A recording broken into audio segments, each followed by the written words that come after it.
A single kernel of edible corn in a steaming pile of dog shit.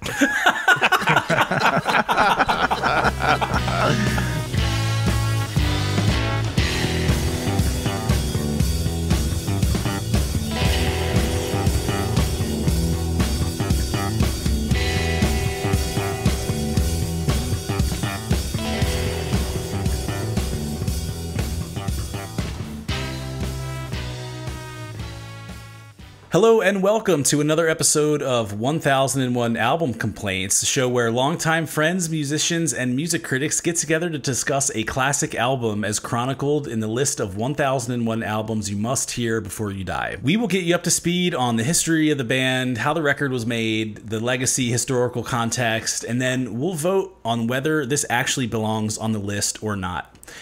Now, I must caveat that the word complaints is in the name of the show, as you've probably noticed. So for anyone who is expecting to hear a reverential testament to this record, you might be disappointed. That might be especially true of this specific record, but we'll see where this goes. But know that we are musicians ourselves. We know what it's like to write and record music, but we also like to poke fun at the things we like. So know that we do this with the utmost appreciation for the craft in mind. Maybe not on this one. Craft, in quotes. Yeah.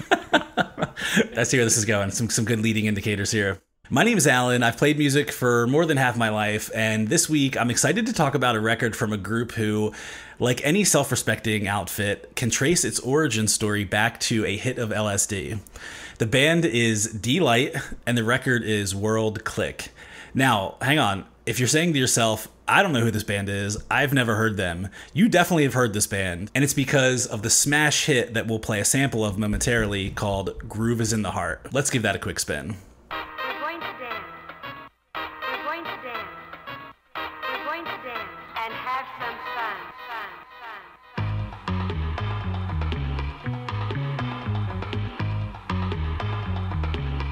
Dig.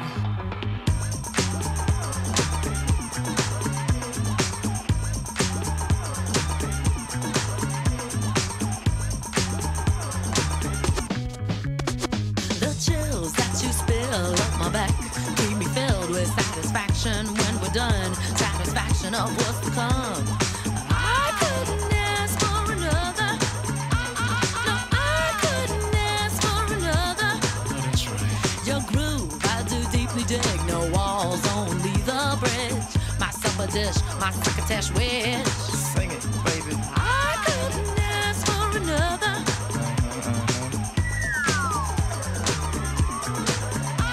No, I couldn't ask for another.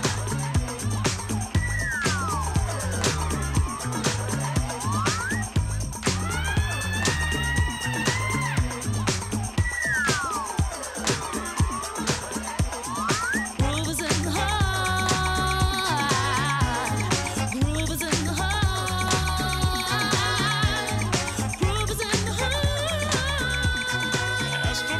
Groove is in the heart. All right, with that out of the way, let's get right into it by introducing our esteemed panel with a quick mean tweet length review of World Clique. And let's start with Marty. Hey, I think it's pronounced Deee-Lite. D's nuts. Yeah, D's nuts. All right, here's my mean tweet. This is a concept album, and the concept is making a record with little to no effort or creativity. All right, what about you, Rob? Let's see what you got. Thanks, Alan. Excited to get into it. I don't know what you guys are talking about. I'm ready to groove here. Here's my tweet length review. I just wanna stop listening to this banal trash. But we are going to make you all listen to more of it. Tom, what say you? Thank you, Alan. My in no way snarky tweet length review is Deee-Lite's debut album is devoid of any artistic merit. The DJs are actually pretty good and managed to put interesting beats together, but the derisively bad lyrics, uninteresting melodies, and extended vamping make this a disaster of an album.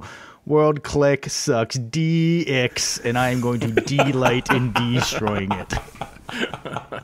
Wow. I actually considered going with the D theme for mine. You did it better, so props to you on that. I did have an over-under with myself as to how long it was going to take for D's nuts to come up, because I was originally going to put that in there, and I was like, you know what? It's going to come up organically. I don't need to force it.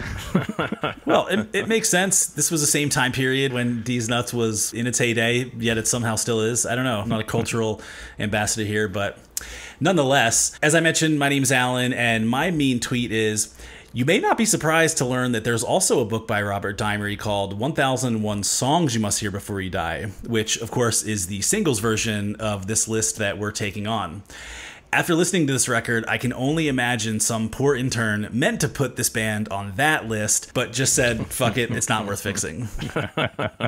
I'm glad to know we have our next project in 18 years when we run out of content on the 1001 albums list. We can go for the 1001 singles list. Oh, God. That would have been a much easier list to tackle, let's face it, all the shorter podcast links, which might have also been easier to tackle. Okay, let's get into it here. Look, if you're like me, and I'm going to go out on a limb and assume that this is the case here, you've never heard a single note of this album outside of the absolutely ubiquitous smash hit Groove Is in the Heart that we played earlier. So I went into this as cold as you can possibly go. I've got my thoughts. Would love to put it out to you all to hear how this week was for you. So I was really underwhelmed. I remembered Groove Is in the Heart, obviously, as a single and as an MTV music video, and I thought it had a lot of charm. And you can call it to memory. It's an iconic bass line, et cetera, et cetera. And so having not heard any other note from this band or this record, I was hopeful that there was going to be more of that kind of jangly, interesting, electronic, clubby music. And instead, it was just really boring. I had heard that singer was a club DJ in New York, and kind of read just maybe a paragraph about her, and same with you, had higher expectations. But my general impression is that they went into the studio with no material and about a 3-hour time limit to record the whole album, and this is what they got out of it. Yeah, nothing happens on this album. And I'll be the first to admit, dance music is not my genre.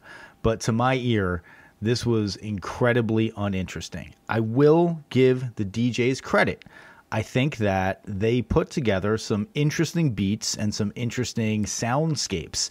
And the one thing that kept running through my head was, this would have been better if there was no singer, or it would have been better if this was a hip-hop album and they had somebody rapping over it. But Marty, like you said, I think that Lady Miss Keir went in with no melodies written and vamped in the booth for hours and hours, and they just snipped together what they thought was the quote-unquote best stuff and tried to make songs out of that. You can tell when she actually wrote something, like Groove Is in the Heart. She definitely wrote the Groove Is in the Heart. That's good. Most of the other stuff is just her kind of shouting the song title at you. That's probably her finest lyric. By far her finest lyric. Everything about that song is the finest anything that she has done. I was just struck how utterly unremarkable the album is beyond Groove Is in the Heart. But not just that it didn't live up to that, but I also felt like none of the songs are even like that. To your point, Rob, it wasn't even that they attempted similar elements and it just fell flat. It was a collection of really stock dance beats and then this one fucking banger. I know it's popular, so it's easy to say it's great, but I mean, that is an all-time song. Super catchy, a lot of cool parts, but there was nothing that even approximated what that sounds like. Because I think your point is that a lot of times what'll happen is an artist will create one single that'll get them record interest or even be a hit before they make a record. And then they'll go into the studio and they'll be like, we need more stuff like that. I don't know exactly what happened here. You're going to tell us the story, Alan, but that's not what happened here. Nothing else sounds anything like the hit single. Yeah, the hit single is compact. It is well produced. There are parts that feel like they move in and out of each other. There's movement. I wouldn't necessarily say drama, but there is definitely a through line to it.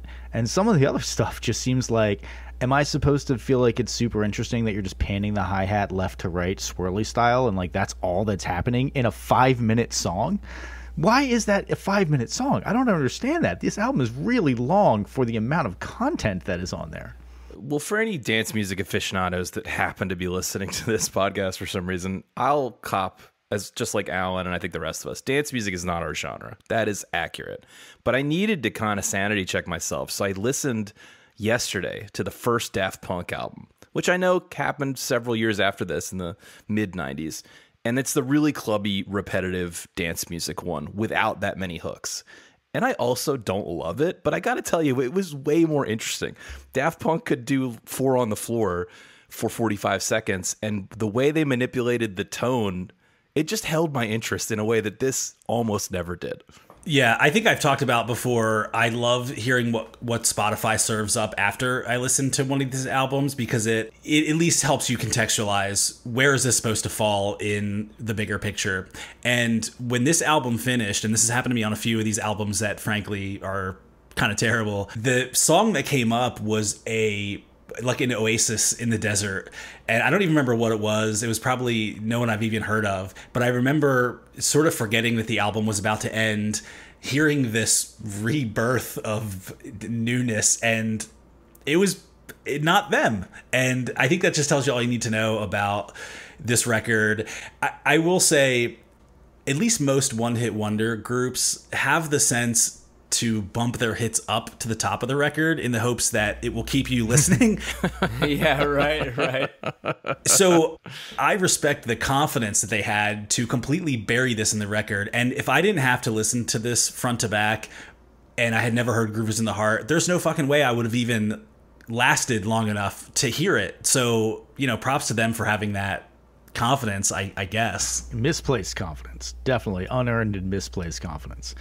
The one thing that really started to get to me upon repeat listens, I feel like they had one piano sound and they used it like all the time, and it's the exact same piano sound.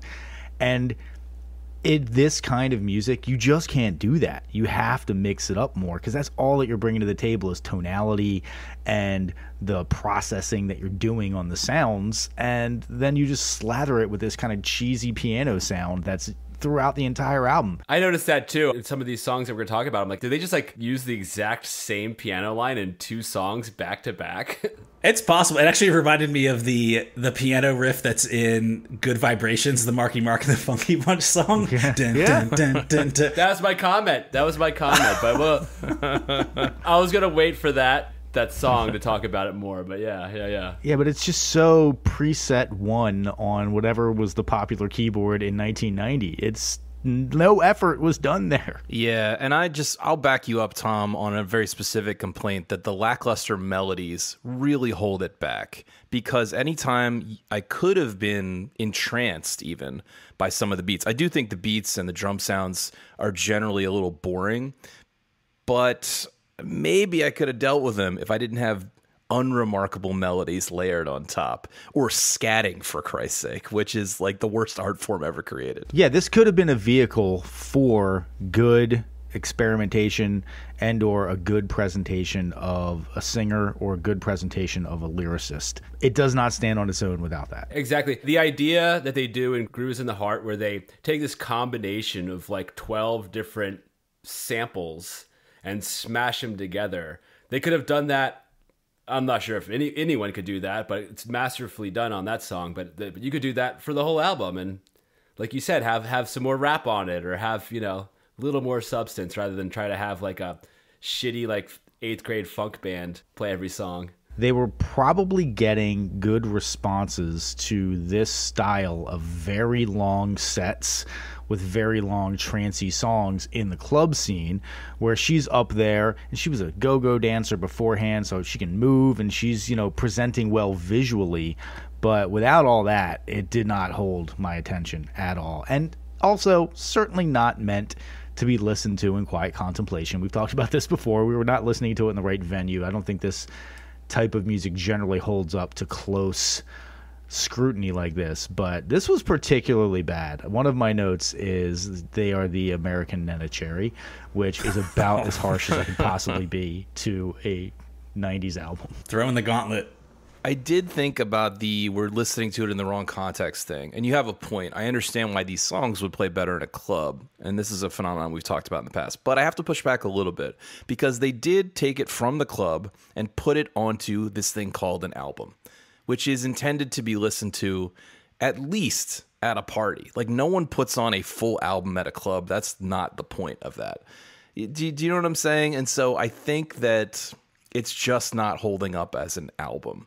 And that's why I don't fucking understand why it's on this list. Sorry, not to spoil my vote later. Matt, you know what? My mind can be changed down. Please have at it. We were all waiting with bated breath to know how you actually felt about the record. No, I think what they tried to do was essentially do a lift and shift of this is something that works in the club, and I'm just going to pick it up and move it over onto the album format, and it just doesn't work. And the only analogy I could really think of was back when they first invented the video camera, where they said, oh, you can't go see a play in person, so let's just plop a video camera in front of it.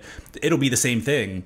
And that's just not how it works. And you need to use cinematography and filmmaking devices to actually turn it into a product that is fit for that medium. And there just doesn't seem like there was any care to actually do that. It was like they tried to seize on this band that was really hot in New York in the club scene and just pick that up and move it over onto an album. And it's clear that they either didn't have the right guidance or the record company wasn't trying to steer them in any kind of direction, because it's a lift and shift that just doesn't seem to really work for this medium.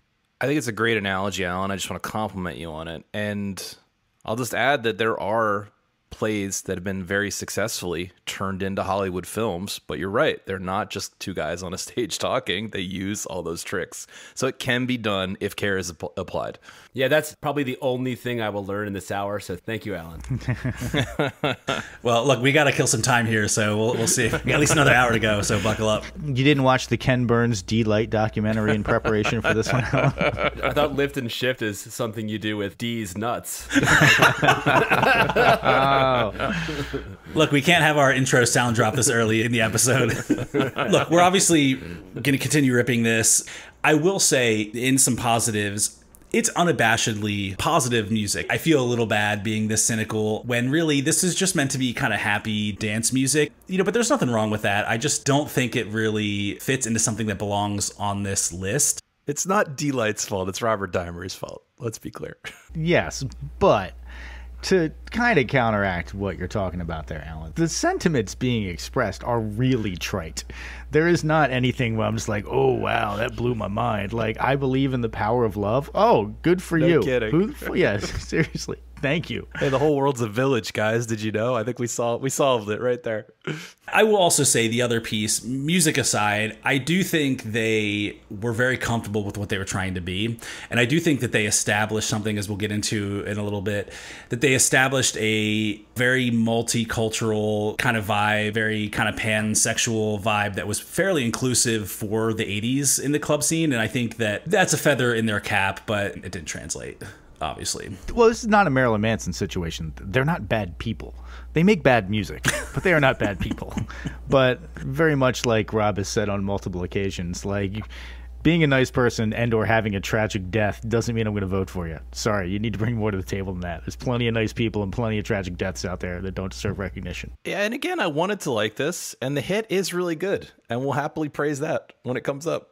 All right, let's get into the album a little bit so we can set some context to understand how this was made. The album is called World Clique. It was released in August of 1990 to Elektra Records. Unsurprisingly, there's not a lot of information out there on this record. There's a little bit about the band, but there's no behind the music, no documentary, no memoir. So, some of this information is sort of pieced together just through interviews and such, but this band did not have a huge, lasting, enduring legacy or body of work.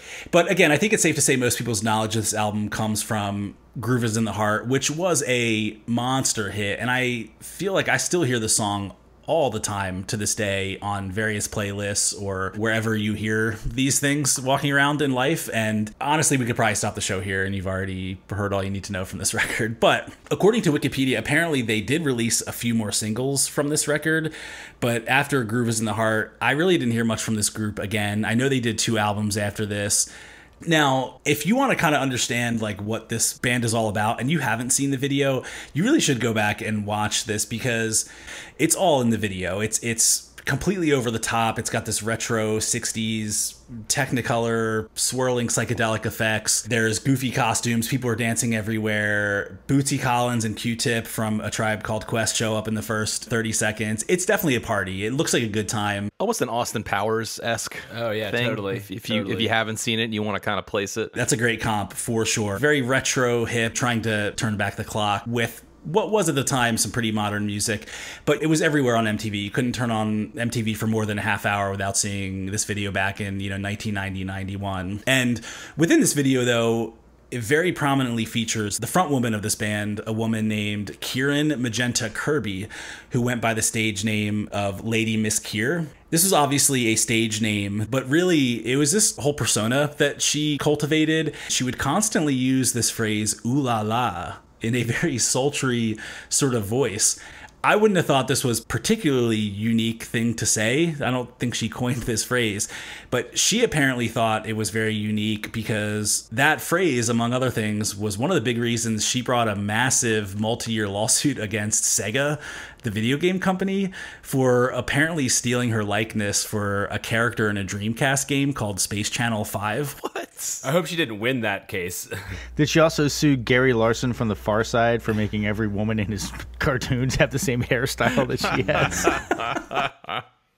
I can't believe Dreamcast got a mention on this podcast. Yeah, she might have lost her lawsuit because Dreamcast just went out of business for failing hard. When you hear how this lawsuit went, she probably could have waited them out another few years and been fine. But apparently, to hear her tell it, they reached out to her in the year 2000 to see if she wanted to promote this new video game using Groove Is in the Heart as the music.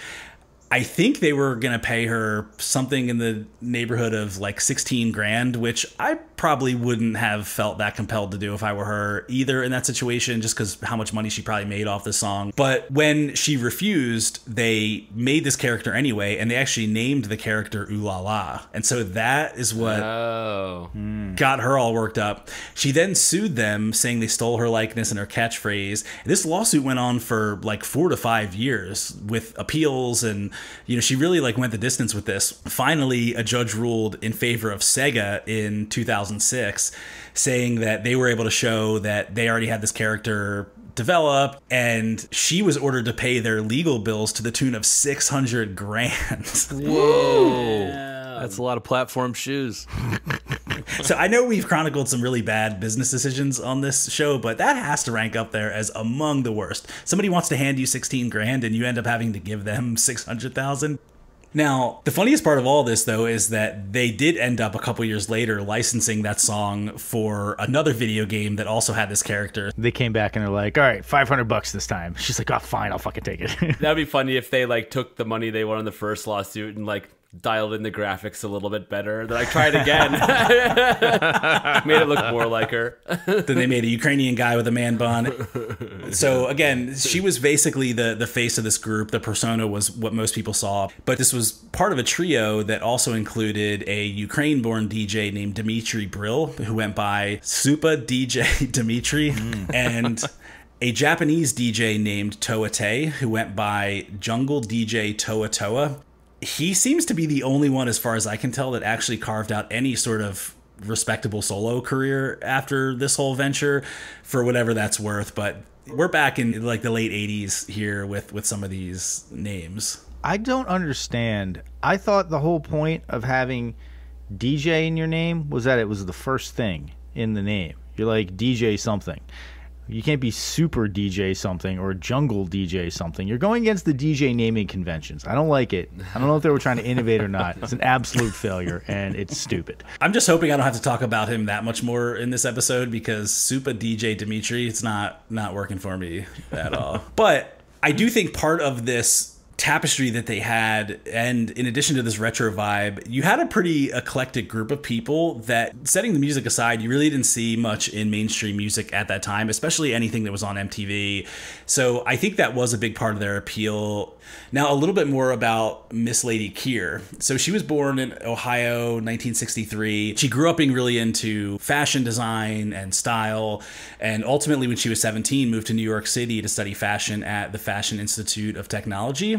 It sounds like this is sort of what you hear with Berklee College of Music, where as soon as she got there, she realized the academic route wasn't for her, and so she dropped out immediately. And she actually made her living, as Tom mentioned earlier, partly as a go-go dancer, but also she started making her own disco-inspired outfits and basically selling them to people at these local nightclubs. And so, this was probably 1980, 81, so it was still coming off the heels of the disco era in New York. And so these outfits were a big part of the scene. And so that's where she kind of hitched her wagon to get involved into this scene. So it was in 1982, after she had been there for a year or two, she meets Dimitri Brill when he commissioned her to make him a glitter blue spacesuit and silver platform boots for one of his musical projects that was playing in New York City. It sounds like a show I might go to. I would check that out for, $4 at a New York club at the time. Certainly. Listen, I think Tom and I can both say we appreciate bands that have outfits. Oh, yeah. Yeah. I like bands that go for it. I don't have to listen to their album, though. Sure. So actually, she and Dimitri end up dating, and they basically oriented their lives around the club scene. So he was a DJ. He was spinning, 5 to 6 nights a week in various clubs. She would literally just show up and dance, but would also try to sell her various wares to the club goers. And apparently they were fairly straight edge. They weren't there for booze or coke or whatever most people were probably going to the clubs for back then, just sort of there for the hang and for him to play. But one night in 1986, they both took a dose of LSD and essentially started a band that night. According to an interview she did with DJ Magazine, they dropped acid, they wrote 3 songs that night and formed the band proper that night. And then out of that, they ended up writing 30 more songs over the next year or so. There were 30 more titles that she could shout over his beats. Hold on a second. They had 30 songs and they whittled it down to this bullshit. Oh, this was like before they even met the third guy. So it was a back catalog of hits, apparently. They start actually getting some traction in these clubs in New York City because I guess what they were putting together was different enough and drawing from all these different, influences and this meld of sound that was happening at that time. And Miss Keir found $500 in the back of a taxi cab at one point in like the mid 80s, and wisely, I would say, bought a sampler. And that's what they used to start putting together a lot of this music over the next few years. And the sampler apparently became such a big part of their sound that they formed a production company called, get this, Sampladelic. Real original. They're just really breaking ground here. There are people that point to them as pioneers in this genre, and maybe it's because they were doing some of this first, but first isn't always best, I guess. I can get down with they did it first in terms of their importance for the scene, but I don't necessarily know if they even really did do it first, right? Because weren't like the Dust Brothers doing stuff in the 80s and making stuff that was a lot more layered and complicated than this stuff? I don't know the whole lineage, and this is maybe where our, house electronic music people will correct us on this. You mean all the fans we gained by covering The Prodigy so glowingly? Yes. Yeah, anyone who hung with us after that surely does not give two shits about this kind of music.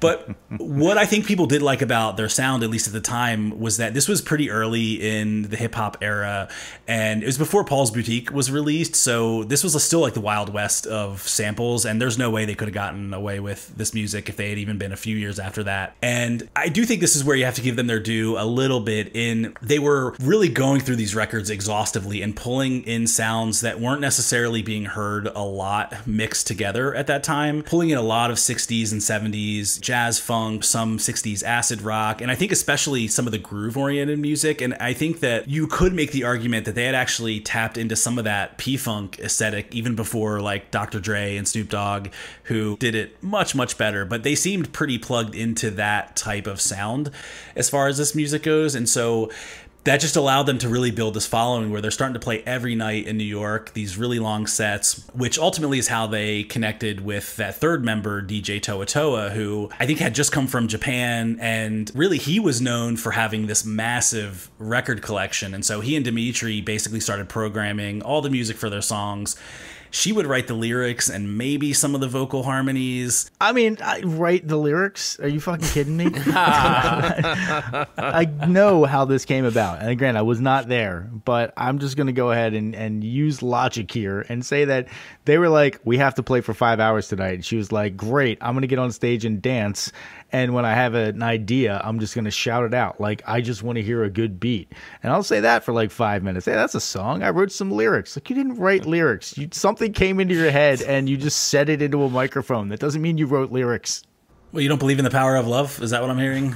Ultimately, though, they're getting tons of heat in the club scene. And so there's actually a bidding war somehow to sign them to a record deal. They end up signing with Elektra to produce and release this record. How many records did they sign for?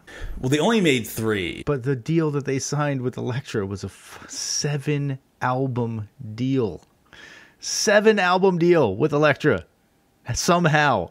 This just goes to show that I feel like record executives are so out of touch with what people want in general. They just hear about a trend and they're like, oh yeah, my friend was doing a shitload of coke in a club and said it was great. Maybe in 1990, you know, no one would do that now. What, give them a 7-record deal? Well, that was just like the MTV boom, music boom, where everyone was trying to find the next artist, you know, sign them up. I think that kind of deal may have become standard for a time, and then the premise was that you were going to negotiate out of it later if you wanted to. Because I seem to remember Incubus also signed a 7-record deal like in the late 90s. They did, yeah. Good recall. That was like 125 episodes ago, Rob. Well, I also remember that you recall last week, it was last week, right? The Doors, that's also Elektra. And they kind of cut their teeth in the 60s on being in tune with what the kids were listening to. So maybe they just took it a little too far by the late 80s. 7 albums is obviously a lot for any unknown band, but how could you look at this material and think that they have 7 albums in the tank? Honestly, they're like, we play like 35 hours of music a week live. And like, wow, they got so much material. They probably got 7 out. Like, no. It's like 6 songs a night that we just play for 3 hours while this lady shouts over it. Even those are pretty undeveloped, let's be honest. Yeah. We're not like using the time creatively or anything. Yeah. We have 3 hooks in total. We can stretch that out during 7 albums for sure. So they get signed in 1989-ish. They released the record in 1990, but a year or two before that, in 1988, apparently Lady Miss Kier had written a fan letter to Bootsy Collins. And this to me is one of those stories that just seems so implausible and never actually happens outside of a movie. But they were a fan of P-Funk. They were using a lot of their music in their samples. She writes a letter with a demo tape that included the song Groove Is in the Heart. And he actually calls them back and he says, I dig this. If you ever get signed, hit me back up and I'll help you out.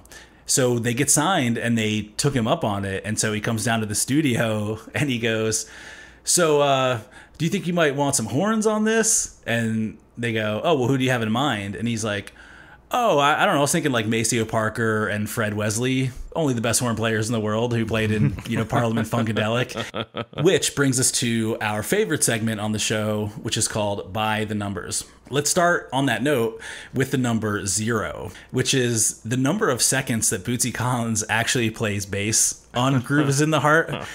I feel like this is such a misnomer because he's in the video, he's holding the bass. If you bring in Bootsy, why is he not going to play bass? But the bass line, which is a pretty iconic line at this point, is one of the lines that I learned when I first started playing bass and thought I was the shit when I figured it out. But it's actually a sample from a Herbie Hancock song called Bring Down the Birds, which was from a movie soundtrack for a movie called Blow Up in 1967.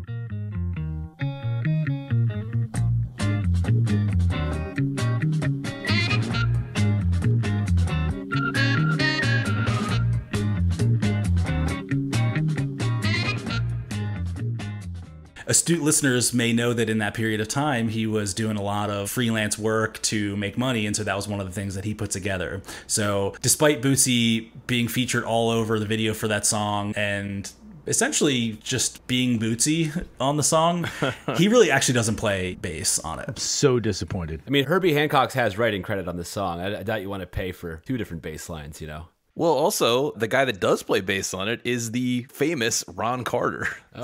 Already covered. A little less fanfare associated with him than Bootsy, but yes, not a lightweight by any stretch on the bass. Let's climb things up slowly to the number 1, which is the number of tracks called out by our boy Robert Christgau as the only choice cut from this record.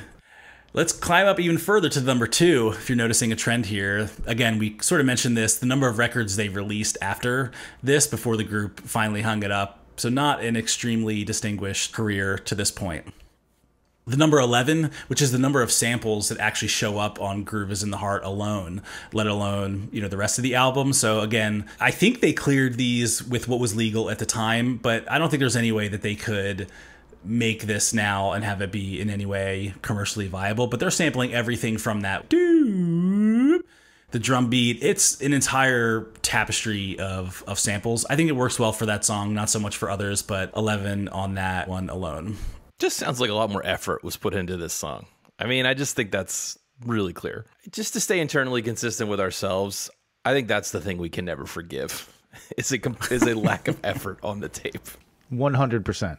If somebody gets an opportunity like this and phones it in and then still manages to be successful, I'm super annoyed. Like, lots of bands phone it in and just nothing goes anywhere. But this band could have done this multiple times. Now, they might not have all been as good as Groove Is in the Heart, but like we said before, the rest of the stuff's not even in the same league. It's not even close. It's like they gave up and just padded the rest of the album with filler. Unforgivable. They mailed it in, and it's very one-hit wonder, which speaks to this number I'll throw at you now, which is the number 211 million, which is the number of Spotify plays for Groove Is in the Heart. That alone isn't the most groundbreaking number ever, but for comparison's sake, their next most played track, which is called What Is Love, clocks in at a meager 4 million.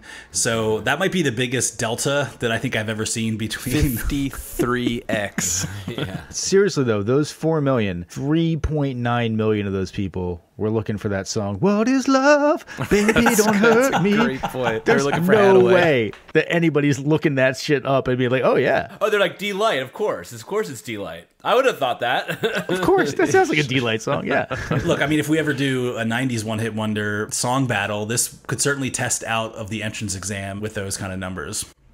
And then the final number is the number 5, which is the number of stars we would love for you to give us on Apple Podcasts or your podcast platform of choice. Honestly, we love seeing all the great reactions. It feels great to put this out there and see people reacting, especially in a positive way. But even the ones that boosh us a little bit, we still find funny. So much so that we would love to take this opportunity to introduce our newest segment called Boosh of the Week, where we'll take a dose of our own medicine and read a recent 5-star review of the podcast, if it happens to have a complaint or two. I think they call that eating your own dog food or something to that effect. But hey, if we're gonna dish it out, we can take it as well. So I wanna read a recent 5-star review that came in from username Not That Jack Nicholas. The review is titled Strangely Addictive. He goes on to write, I found this podcast while doing a search for deep dives into 90s music. The first episode I listened to was Odelay by Beck, which they treated fairly and dropped a number of interesting nuggets of info I didn't know about. The second was Surfer Rosa by Pixies, which they unmitigatedly fumbled. My jaw hit the floor when they mentioned, quote, this guy named Steve Albini, end quote, as if it was the first time they were hearing about him. Listen, I can drop some editorial comments in here because I led that episode. We didn't make that for you, okay? But thanks for the review anyway. So he goes on to say, so I listened to a few more episodes and then a few more and then a few more. I was on a business trip with 12 hours of driving. And now I can't stop. Haven't heard the whole back catalog yet, but I'm probably 2/3 of the way through it. And I find myself really looking forward to each new episode as they drop. Y'all have charmed me. Keep it up. Hey man, I'm still supporting calling Steve Albini that guy. Yeah. I'm in support of that. I stand by it. He would have been fine with that. Like he's some kind of royalty. Get over yourself, indie assholes. We should post on our Patreon page the article about Steve Albini's somewhat Sexual preferences. degenerate predilections. Yeah. We're not going to malign the dead here or anything like that, but I have a lot less reference for him since then. I was sure that you were going to reference his unfounded hatred of Steely Dan, which is really what makes him public enemy #1 on this show. Obviously. Now, leaving us a review is an excellent way to help support what we're doing. 5-star, of course, would be our preference, but don't be afraid to boost us a little bit in the process. But if you do want to go the extra mile, you can interact with our Patreon at the free level. Even $5 a month will give you access to tons of bonus content like our recently concluded 70s one-hit wonder song battle. All right, let's get into more shit talking with the song list. Start with the Deee-Lite theme.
I mean, for a mission statement, they really nail it.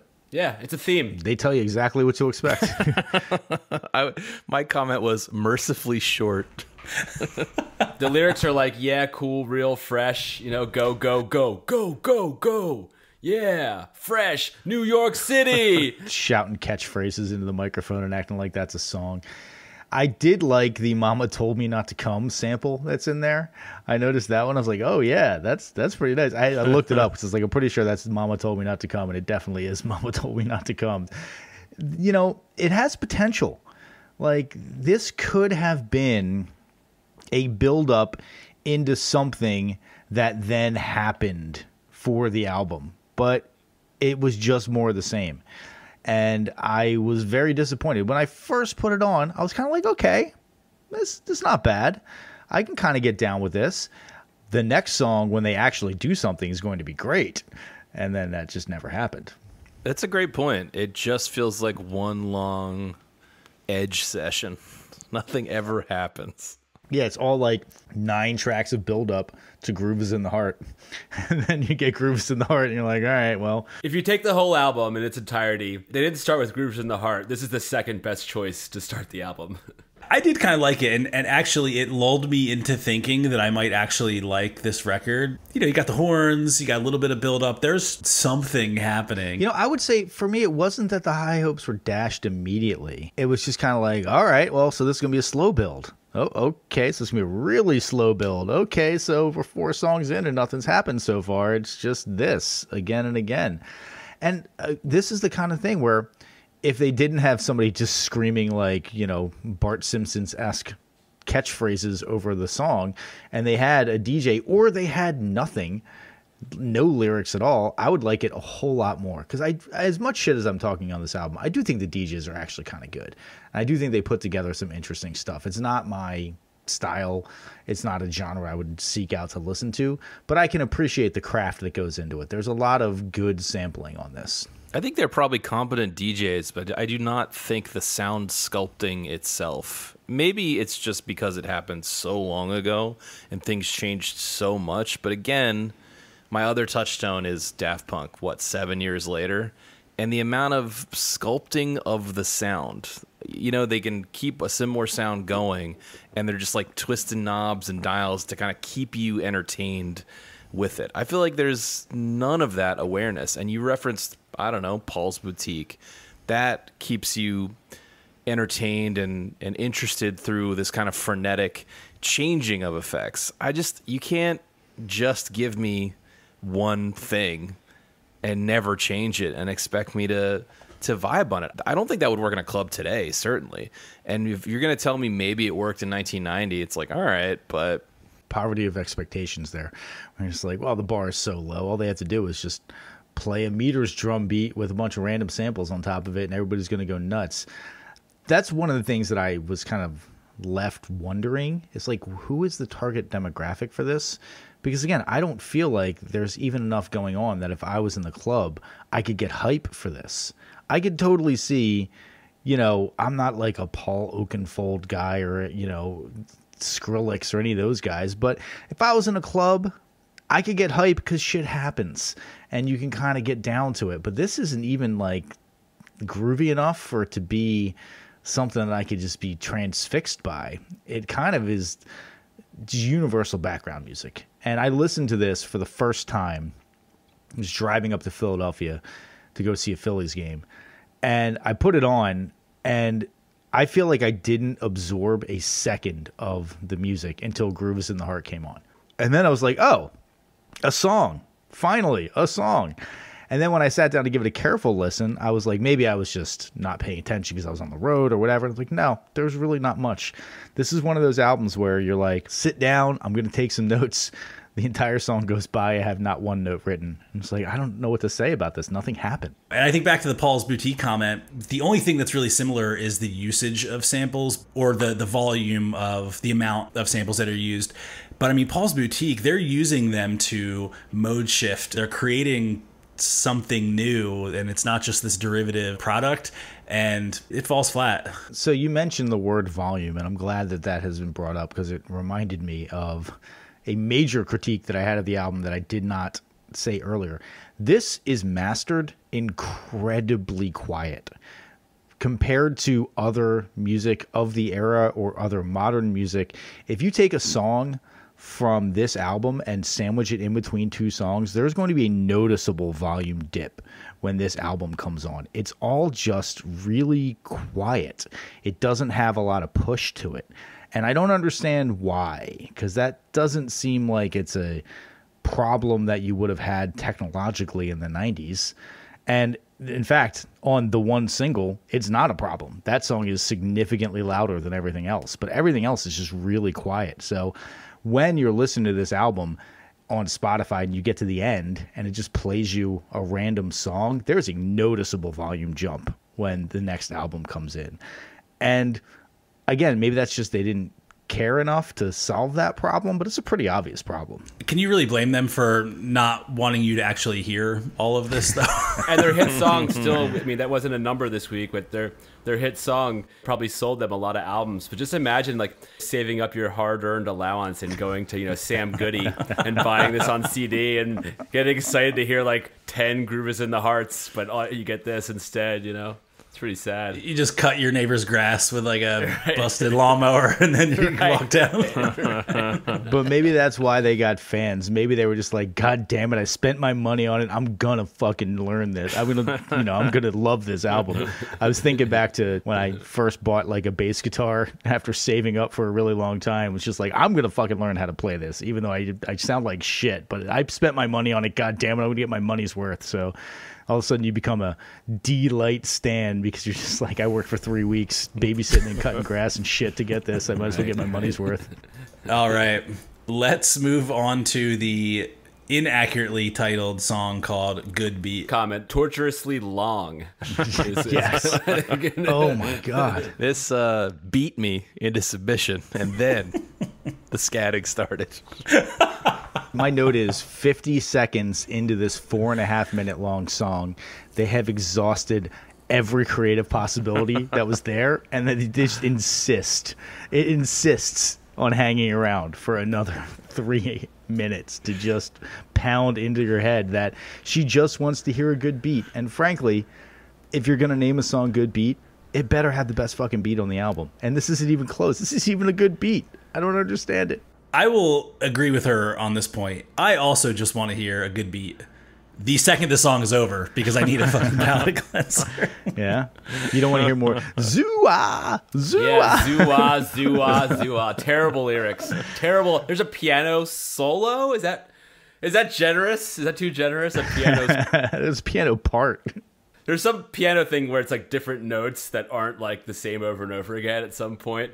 We'll call it a piano feature. Piano feature. Usually that's called a melody, but I think in this case it's just a collection of notes strung together. It felt like when you have like a 5-page essay to write and you have 4 and you just need to start filling it with fucking words. That's exactly what it felt like. It was like, what are you saying? What is the statement you're making here? Oh yeah, because such profound lyrics came before that section. But here's the other thing. None of these songs have endings.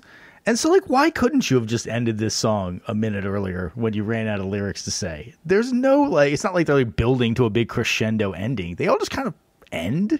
And so why do you need to go on for that long? You feel like there would be a person in the booth from the record label being like, can we just hit that fader at about 3:10 and we'll just zoop, there we go. Okay, wait, I don't need a whole zoo-ah. It's a good point. It's like a 48.5 minute record. They could have very casually shaved 8 minutes. Unnoticeably. They'll do these little dropouts and then you think that's going to build some release. But all it is a dropout. They just throw a sound effect in, and it just goes right back to the same shit. Like, nobody is caring for the song structure. And this song is the Marky Mark Good Vibrations group. Yeah. I was like, oh, how are you going to rip off Marky Mark, But they came out in the same year. So it's kind of like they think that maybe fire was invented around the same time at different locations on the planet. It's the same thing. I wrote some alternate names for this band. CNC Shit Factory, Sucknotronic, and Marky Mark and the Complete Fucking Disaster of an Artistic Statement. We are often criticized for talking shit on songs being too long. But like Rob has repped many times, one of my favorite songs of all time is Echoes, which is a 20-plus minute song because there's 20 minutes worth of stuff in that song. My problem with a 5-minute song is a 5-minute song with 3 minutes worth of creativity in it. And this song was like less than a minute worth of creativity, if even that. And it's not just, to be really clear, it's not just about changes in the sense of chord changes or even part section changes, but you do have to do something. You have to create drama, create tension and release, however you want to think about it. Even if it's over one chord, you can do that through addition, subtraction, different kinds of melodic ideas, things like that. And that happens all the time, and that is a great way to do it. And this just feels like there's not a lot of musicality being expressed on these songs. I'll sit down and watch Godfather parts 1 and 2 straight. That's a long undertaking, but I'm not going to sit down and watch 6 hours of, Paul Blart Mall Cop. The variables are not the same here on this at all. Can we move on to the Huey Lewis cover on the album? I'm like getting fatigued just moving through these songs. But since we must, let's move on. Twice, very noticeably. You got Huey Lewis with Power of Love 5 years before this, and a year before that, Jennifer Rush with The Power of Love, which was later famously covered by Celine Dion. It is a thoroughly mined, creative field here. You don't need to do another Power of Love song, especially when the sentiment that you're expressing is, I believe in the power of love. Who gives a shit? I don't care. Pretty sure Huey Lewis also knew it was a cliche statement. Yeah. Well, Huey was just like trying to get that Back to the Future money, That's such a great song. That's a good song. That's a good song. It also has the same, Good Vibrations again. That's where I put the note for Good Vibrations was on this song. Yeah. They all bought the same keyboard and did not change it from preset 1. Guys, I believe in the power of taking a hard look at yourself with a reflective Coke spoon hanging around your neck and realizing you should literally set fire to this entire project. We talked about this on the Nena Cherry album. It's the product of having friends that are too supportive of you. Like, all of their friends should have been like, hey, guys, maybe you should, workshop these a little bit more. Maybe you should do a little bit more. But they're probably like, oh, this is amazing. I can't believe that you created this genius material here. This is going to make you millions of dollars. I feel like the onus should have been on Bootsy to be like, you guys, what the fuck are you doing here? Like, if I'm going to put my name on this, you got to clean this up. He was probably trying to get some play. Oh, yeah, there's no producer associated with this other than the band themselves, huh? So they didn't work with anybody to help them edit. You can tell, yes. I want to call out a timestamp. We're not going to call out a whole lot of timestamps on this episode, but starting at 2:55, there is a passage where she just doesn't hit the notes at all, and it's really bad. Is that you're the singer? You got to hit the notes. I can excuse it if you're like, well, I play lead guitar and I, have written a whole bunch of stuff, and there's a passage where I wrote something that's a little bit out of my range and I can't hit it. This is not out of her range. She's just hitting wrong notes consistently for about 12 seconds, and it sounds so bad. Every time I had to just physically cringe. It's pretty cringy. What I also, in the limited information I was able to find, I saw some reference in an interview to when you're in the studio, it's like these 18-hour days. What the fuck are you doing for 18 hours? Damn. I mean, I know you can kill time in a studio, but I mean, you didn't spend it on actually making it sound good. Well, I do wonder what the studio experience is in a situation like this, because one must imagine that the DJ parts, they're sampling stuff. They already have these samples in the bank. It's not like they have to do an intense performance where I got my fingering messed up on that passage and I hit some flub notes or something like that. What is the experience like in the studio? Because I imagine most of this stuff is they're just kind of firing off samples and getting that on tape and then stitching it together. And then is she just sitting in a booth with this on a loop, just saying stuff? Tom, that's a question no one cares to research or wants to answer. I mean, come on. You just want to hear yourself talk at this point. I want to know the answer to it, but I don't want to research it. You're right. I'm not going to actually look it up. How high do you think her platform heels were while she was singing in the vocal booth? Because I imagine she's in full regalia when she's recording. She's not in sweatpants and flip-flops. She's a method singer, Tom.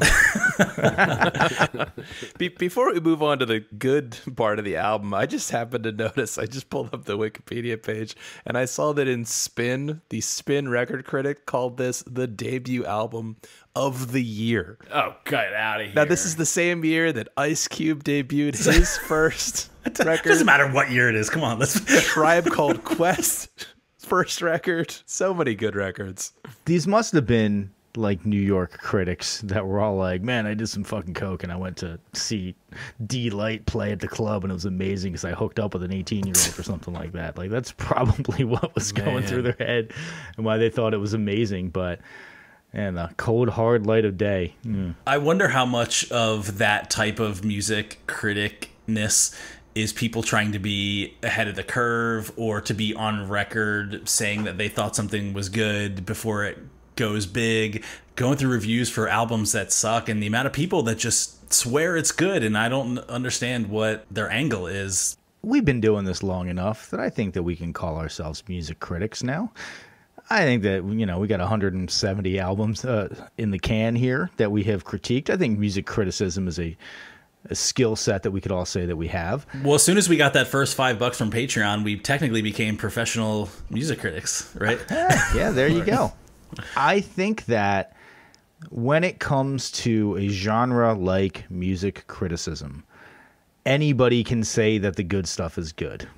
And I think that a lot of people try to differentiate themselves by trying to convince you why the bad stuff is good or why the stuff that is maybe not as easily accessible. They're like, I've thought so hard about this. Let me tell you why this is actually good.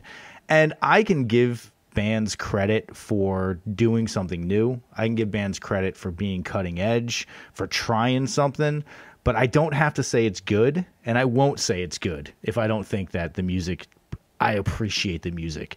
But I do feel like there's a whole bunch of people out there who are like, let me intellectualize this to the point where I'm going to tell you why it's good, because any old idiot can tell you that this great pop song is a great pop song. It takes a really smart person to tell you why this terrible Deee-Lite song is a great song. I agree with that. Yeah, that's fair. Okay, let's get to something a little better here. We've already touched on quite a bit, but we'll go a little deeper with the song Groove is in the Heart.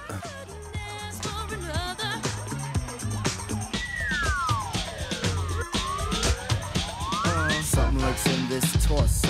Heart got a deal you wanna know. Delightful, truly delightful.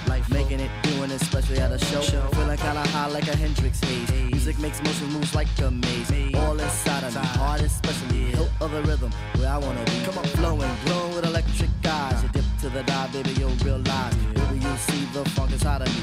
Baby, you'll see that rhythm is the key. Get witty, can't think quitty. Stomp on a stoop when I hear funk blue. Playing pop pipe, follow her to shoot. Baby, just sing about the groove. Sing it. Groove is in the heart. Groove is in the heart. Groove is in the heart. Groove is in the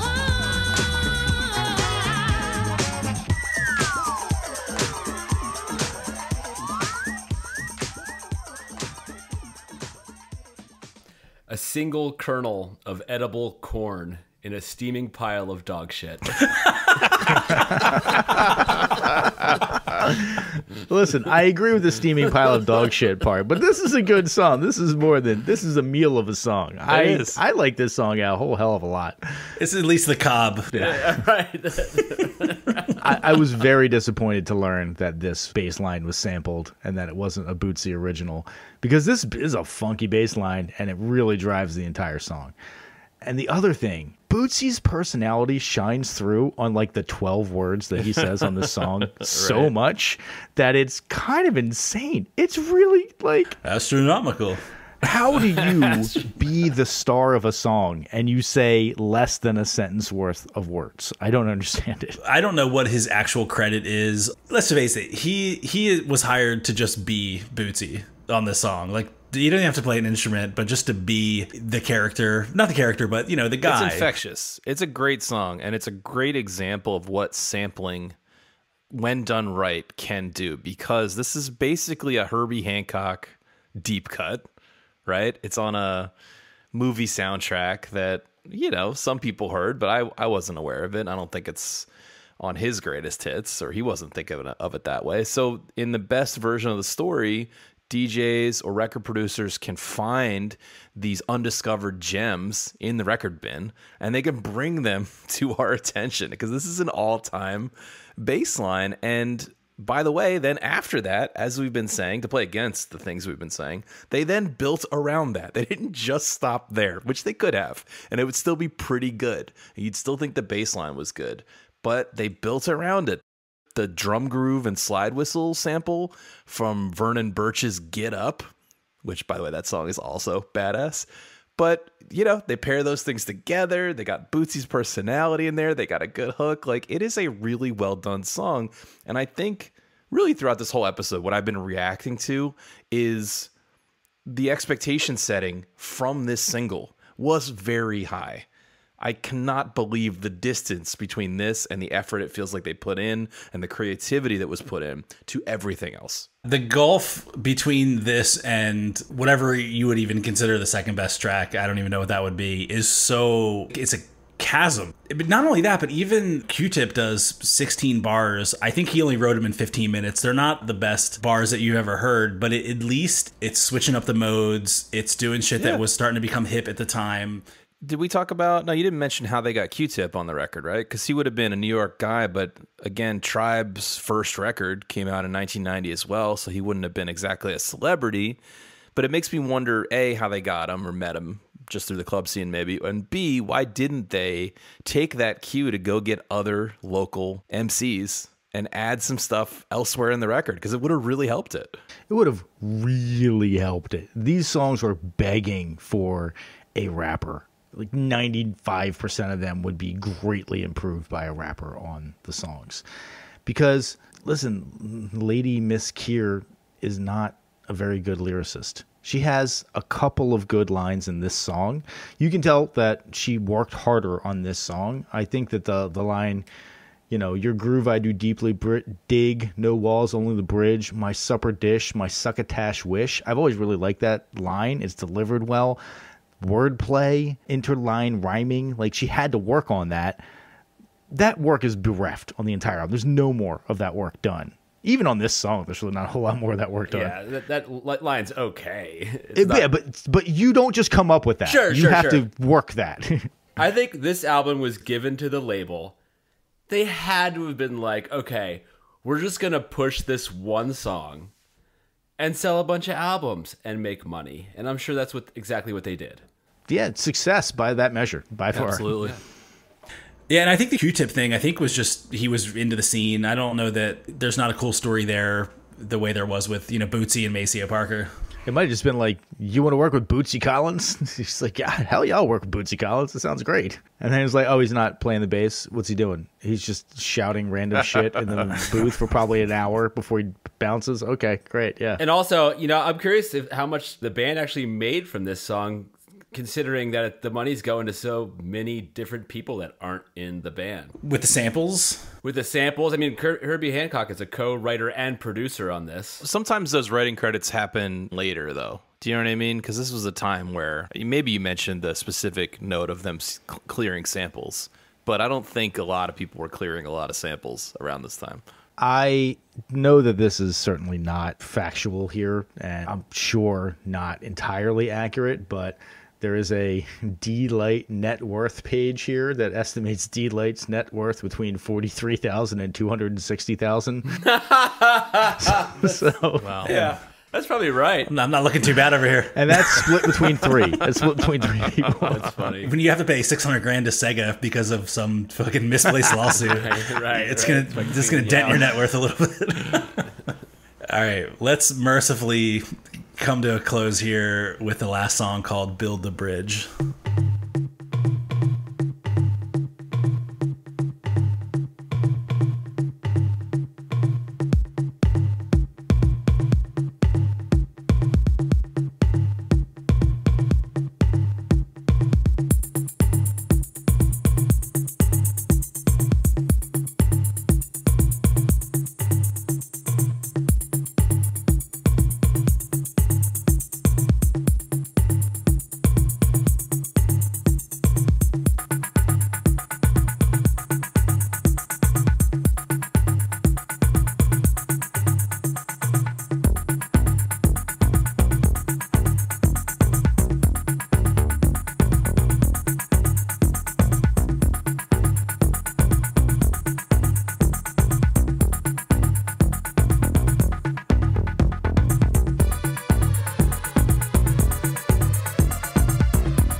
And why aren't there more songs like this? It's like finally a dance song, finally a dance club song. You listen to the song and your question is, why aren't there more of this?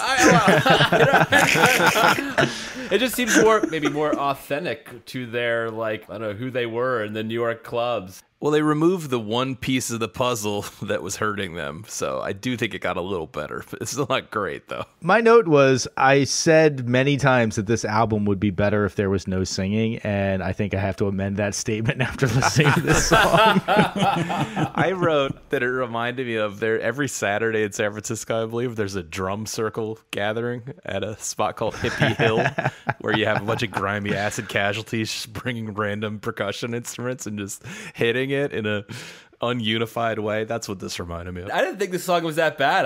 I thought it sounded like just like club dance music from 1990, and everything else just sounded like some weird amalgamation of different shitty kinds of music. This is the one that I was like, I think what I'm supposed to be hooking into, what's supposed to be grabbing my attention, is the swirling pan hi-hat sound. Just back and forth from right to left. That's the only interesting thing that's happening in the song. Is that what I'm supposed to be like, oh man, that swirling hi-hat really made the song? Because there's not a whole lot else going on. And every song should have something that the person who is writing the song is like, this is the reason I made this song. There's one reason I made this song. It's the hook, it's a lyric, it's something. And as far as I can tell for this song, it's like, what if we swirl the hi-hat from left to right? Woo! And the reason you need that as a songwriter, to be clear, is because the process of finishing the song, you go through a lot of emotions, ups and downs, times when you think it's terrible. You have to fight through all that. And you have to cling on to something that you think is cool. Yeah, like, I must get this out into the world because this deserves to be heard. Like, I don't understand. And I can say that about a lot of the songs in this album.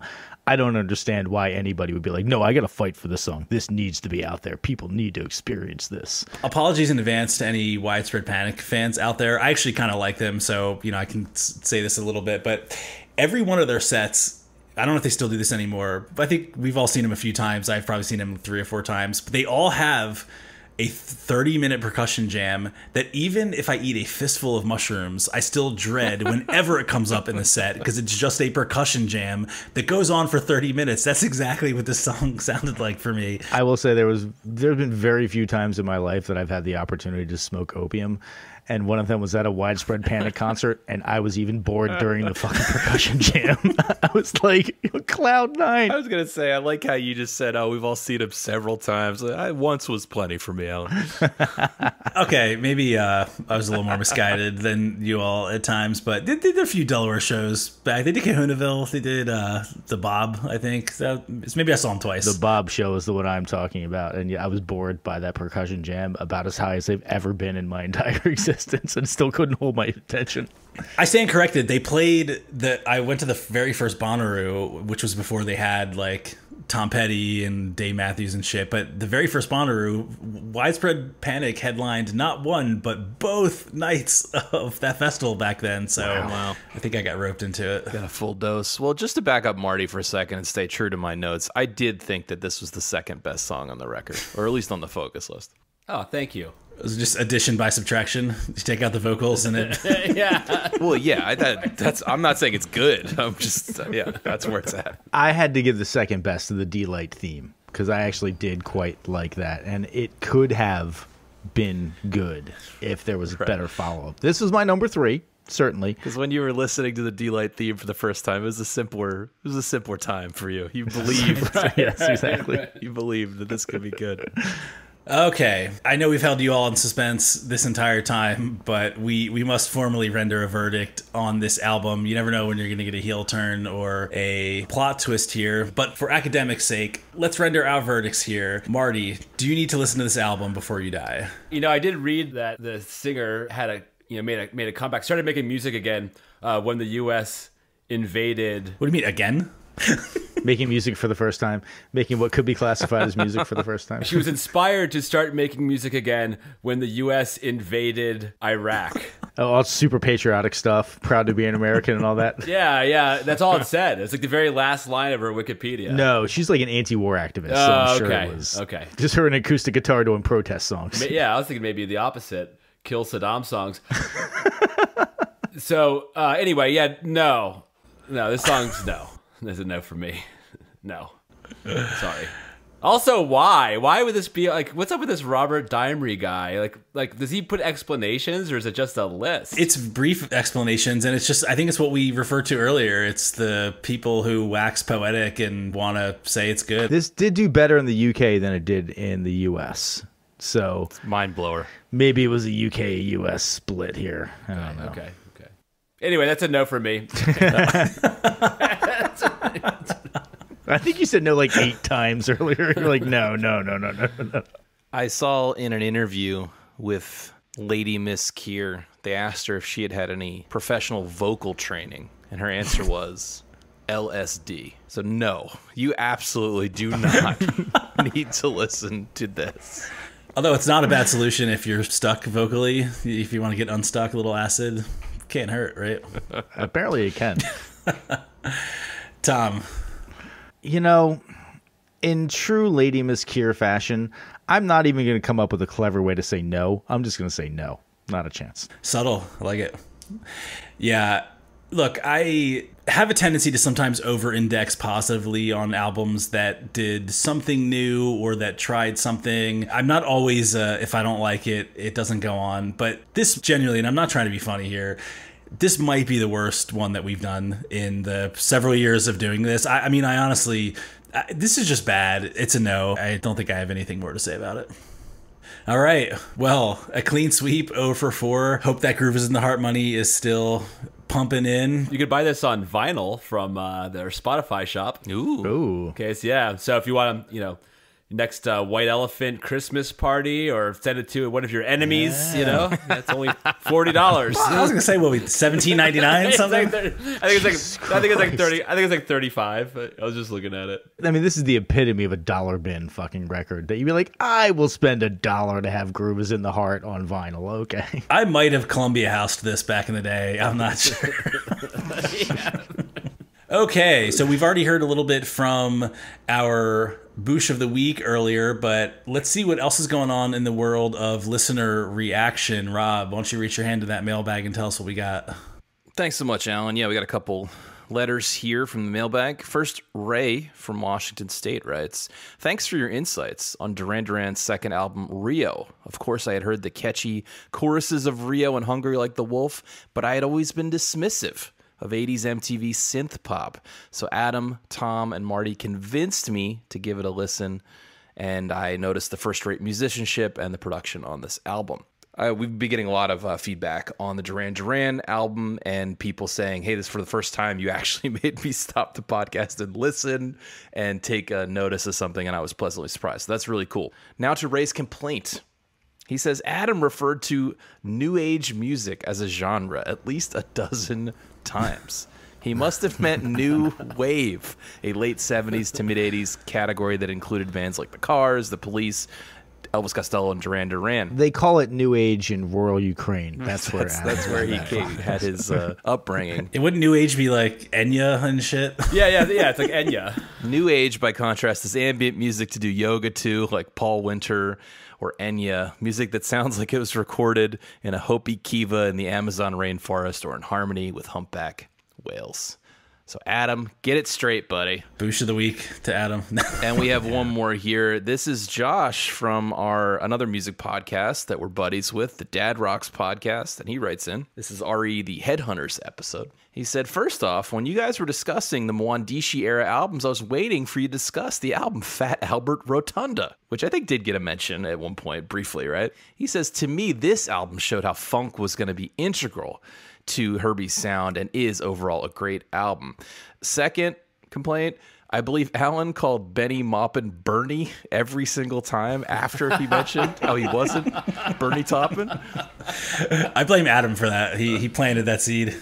Yeah. And third, and probably most importantly, Tom is 100% lying when he says he doesn't like funk music. I'm definitely not lying about that. When he came on my show, he freaked out when I mentioned interviewing Billy Martin from Medeski, Martin & Wood, who, while not purely funk, is that band is known for having lots of funky songs, which made them very well known in the jam band scene in the 1990s and 2000s.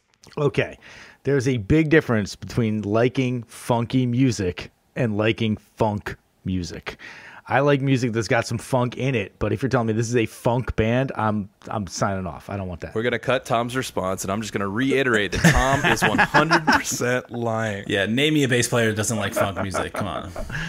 Continue to write into us. Tell us whatever you're thinking. Tell us where we got it wrong. Call us out for our inconsistent opinions. We know there are myriad. Send it all over. We want to read it to 1001albumcomplaints@gmail.com. Excellent. And I'm sure if you are a Deee-Lite fan, if you're one of the few and the proud, let us know. We want to hear all of the things that we apparently got wrong on this episode. We might hear from Lady Miss Keir on this one. She seems like she's got some time to kill. And she seems very litigious. working that shift at the thrift store and listening to this while she's trying to... We should have put it at the top, but this is one of the ones where I honestly would love to hear from someone who really, truly loves the record and an articulate expression of why. I'm truly curious. They're out there, so come out and defend yourself against the panel here. And if we don't get any emails, we'll know we were all right in our opinions. Exactly. All right, well... In terms of looking ahead at next week, let's see what we're going to be forced to endure yet again this next week. Tom, fired up. Thank you very much. I have the Albinator. It has on a spangled pantsuit with 4-inch heels and a gigantic red wig. And I am going to be spinning that bad boy and seeing what we will be listening to next week. So without any further ado, drum roll please. We will be listening to